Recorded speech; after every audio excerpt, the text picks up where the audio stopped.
Assalamualaikum warahmatullahi wabarakatuh. Perkenalkan, nama saya Aldianor, semester 2 angkatan 2019 dari Prodi Teknik Informatika, Fakultas Teknik Universitas Muhammadiyah Banjarmasin. Assalamualaikum warahmatullahi wabarakatuh. Saya Irfan Noviansyah dari kelompok Arsitektur Jaringan dan Sistem Terdistribusi. Ini kita akan membahas tentang arsitektur untuk jaringan komputer dan sistem terdistribusi. Seiring dengan berkembangnya ilmu pengetahuan dan teknologi, maka sangat diperlukan efisiensi dan teknologi yang tepat untuk mempermudah orang dalam menyelesaikan pekerjaan. Penemuan-penemuan di segala bidang semakin berkembang, tidak terkecuali teknologi di bidang telekomunikasi yang semakin canggih dengan bentuk dan ukuran yang lebih menarik. 3G merupakan teknologi seluler yang memungkinkan penggunaan aplikasi-aplikasi atau fitur-fitur canggih yang membutuhkan kecepatan transmisi yang lebih cepat dari generasi sebelumnya. Kita masuk pada arsitektur jaringan. Arsitektur jaringan adalah rancangan arus komunikasi media elektronik. Arsitektur jaringan merupakan sebuah himpunan atau gabungan dari beberapa layer dan protokol. Layer bertujuan memberi layanan ke layer yang ada di atasnya. Protokol adalah sebuah aturan atau standar yang mengatur atau mengizinkan terjadinya hubungan komunikasi dan perpindahan data antara dua atau lebih titik komputer. Definisi paling sederhana dari jaringan data adalah untuk menghubungkan dua komputer atau lebih satu sama lain untuk berbagi data dan sumber daya serta berkomunikasi. Jaringan ada dalam berbagai ukuran dan bentuk, dari jaringan rumah untuk jaringan WAN. Meskipun peran yang berbeda dan berbagai ukuran jaringan, tetapi memiliki beberapa kesamaan umum pada semua jaringan, seperti protokol, arsitektur, dan desain topologi. Jenis jaringan komputer. Pada dasarnya, arsitektur jaringan komputer dibagi menjadi 3 jenis, seperti LAN, Local Area Network, MAN, Metropolitan Area Network, dan WAN, Wide Area Network. Sebuah LAN terdiri dari 2 atau lebih komputer di ruang yang sama dengan menggunakan fiber optik atau mobile internet untuk menghubungkan komputer dalam sebuah jaringan LAN, jaringan pribadi, dan jaringan LAN perkantoran. MAN, jenis jaringan yang terdiri dari 2 atau lebih komputer di 2 lokasi geografis yang berbeda di kota yang sama. MAN dapat menggunakan kabel fiber optik atau nirkabel dan sejumlah perangkat komunikasi yang digunakan dalam sebuah jaringan MAN. WAN, terdiri dari 2 atau lebih komputer di 2 wilayah geografis yang berbeda atau berbagi kota atau negara, dan dengan metode yang berbeda. Untuk menghubungkan komputer dalam sebuah jaringan WAN, dibutuhkan provider yang menyewakan atau signal ISDN, gelombang radio, gelombang mikro, koneksi dial up, dan konektivitas melalui satelit. Internet adalah WAN terbesar di dunia dengan penemuan jaringan nirkabel, teknologi mobile dan optik. Penggunaan kabel telah menurun. 2. Ada beberapa istilah yang menjelaskan arsitektur jaringan. Topologi jaringan komputer. Topologi atau desain fisik berhubungan erat dengan arsitektur jaringan.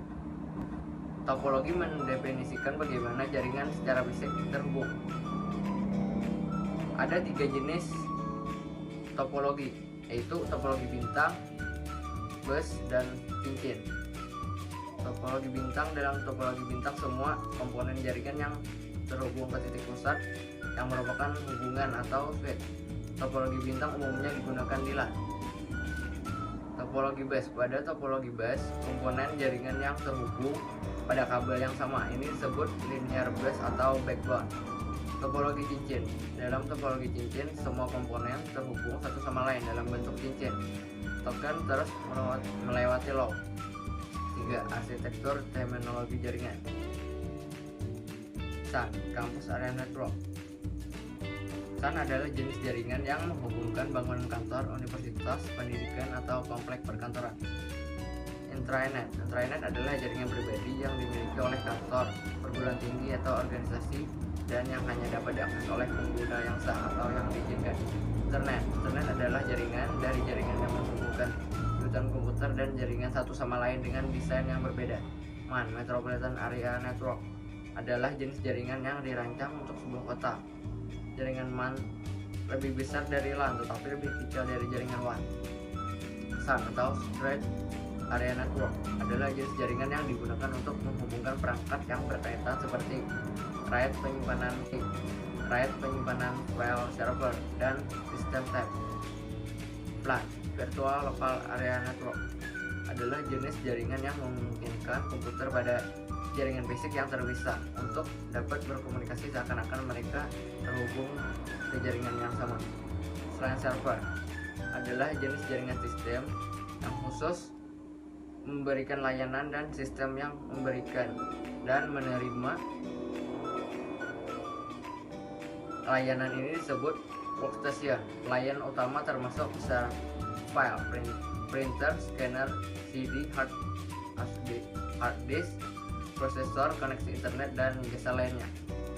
Peer-to-peer adalah tipe dari jaringan di mana sharing setiap komputer memiliki fungsi yang sama. Tidak ada server terpusat yang diperlukan dalam jaringan peer-to-peer. Baik, sekarang sistem terdistribusi. Sistem terdistribusi merupakan sekumpulan elemen yang saling berhubungan satu dengan yang lainnya, membentuk suatu kesatuan untuk menyelesaikan satu tujuan yang spesifik atau menjalankan perangkat fungsi. Untuk contoh sistem terdistribusi ada internet jaringan global yang menghubungkan komputer satu sama lain dan dapat berkomunikasi dengan media IP sebagai protokol. Yang kedua, World Wide Web atau WWW arsitektur klien atau server terbuka diterapkan atas infrastruktur internet dan juga shared resources melalui URL. Yang ketiga ada mobile dan sistem komputasi ubiquitous, sistem telepon seluler, resources yang di-share melalui frekuensi radio, waktu, transmisi dalam suatu frekuensi, komputer, laptop, PDA, etc, dan lain-lain. Dan yang keempat ada sistem terdistribusi multimedia, biasanya digunakan pada infrastruktur internet, karakteristik sumber data heterogen dan memerlukan sinkronisasi secara real-time video, audio, teks, multicast. Baik, selanjutnya ada karakteristik sistem terdistribusi. Dalam sistem terdistribusi ada beberapa macam karakteristik, yaitu ada resource access and sharing, kemampuan menggunakan hardware, software, atau data dimanapun dan kapanpun. Karakteristik ini juga dapat menentukan siapa saja yang dapat mengakses sebuah resource dalam sebuah sistem terdistribusi. Salah satu contohnya dalam sebuah web terdapat access yang hanya dapat diakses oleh user-user yang telah memiliki grant access terhadap file tersebut.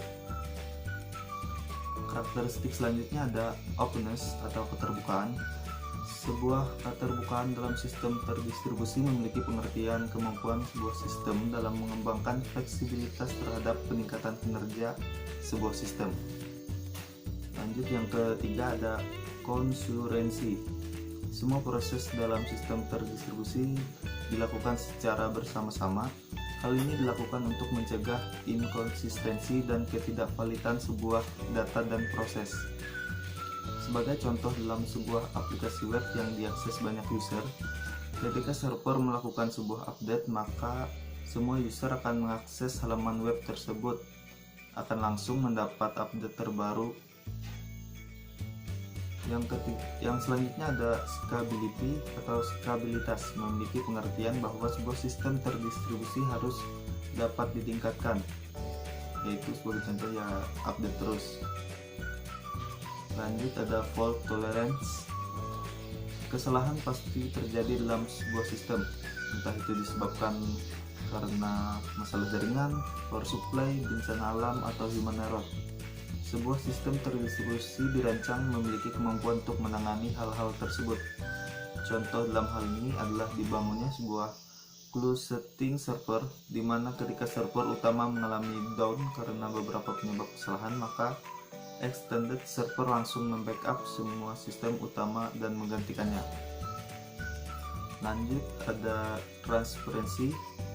Transparency di sini tidak berlaku untuk user biasa yang mengutamakan fungsionalitas, apakah ia sedang menggunakan sistem yang terdistribusi atau tidak.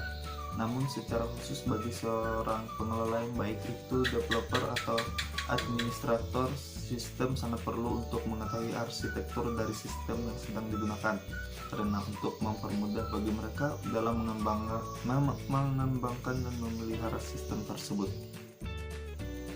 Baik, selanjutnya ada model sistem terdistribusi. Berikut ada beberapa macam model sistem terdistribusi, yaitu ada model client server. Sistem client server mempunyai satu atau lebih proses klien dan satu atau lebih proses server, dan sebuah proses klien dapat mengirim query ke sembarang proses server. Untuk lebih detailnya silakan baca ke makalah. Selanjutnya ada model multiple server. Service ini disediakan oleh beberapa server, contohnya sebuah situs yang dijalankan di beberapa server. Server menggunakan replika atau database terdistribusi. Lanjut, model yang ketiga ada proxy server. Proxy server menyediakan hasil copy atau replikasi dari resource yang diupload oleh server lain. Biasanya proxy server dipakai untuk menyimpan hasil copy web resource. Proxy server membuat duplikasi beberapa server yang diakses oleh klien. Dan model yang keempat ada model peer-to-peer. Bagian dari model sistem terdistribusi di mana sistem dapat sekaligus berfungsi sebagai klien maupun server. Peer-to-peer merupakan model yang paling general dan fleksibel. Dan model berikutnya ada model mobile code. Kode yang berpindah dan dijalankan pada PC yang berbeda. Contoh, upload. Selanjutnya ada model mobile agent. Sebuah program yang berpindah dari satu komputer ke komputer lainnya. Melakukan pekerjaan otomatis, contohnya untuk install dan pemeliharaan software pada komputer sebuah organisasi. Oke, untuk poin berikutnya ada kelebihan dan kekurangan sistem terdistribusi. Untuk kelebihannya, dari segi ekonomi sistem terdistribusi lebih murah atau tidak mengeluarkan biaya yang banyak. Dari segi ketersediaan, sistem backup. Jika terdapat server yang mati, maka secara otomatis akan terbackup. Dari segi pengembangan yang lebih mudah menambah kecepatan server dapat dilakukan dengan sistem paralel. Pada sistem terpusat, pengembangan sistem harus dengan menambah HPC atau mainframe. Dari segi kecepatan pada sistem terdistribusi lebih tinggi daripada mainframe atau HPC. Lanjut, untuk kekurangan sistem terdistribusi yaitu dari segi software. Jumlah software yang mendukung sistem terdistribusi masih terbatas dan belum familiar untuk digunakan atau bagaimana merancang dan mengatur software dalam sistem terdistribusi. Selanjutnya, dari segi network, permasalahan pada jaringan dapat mengganggu sistem terdistribusi yang sedang berjalan.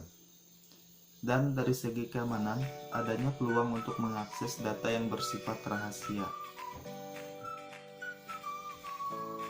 Baik, mungkin itu saja penjelasan dari kami. Terima kasih sudah menonton. Mohon maaf atas segala kekurangan dan semoga bermanfaat. Terima kasih. Wassalamualaikum warahmatullahi wabarakatuh.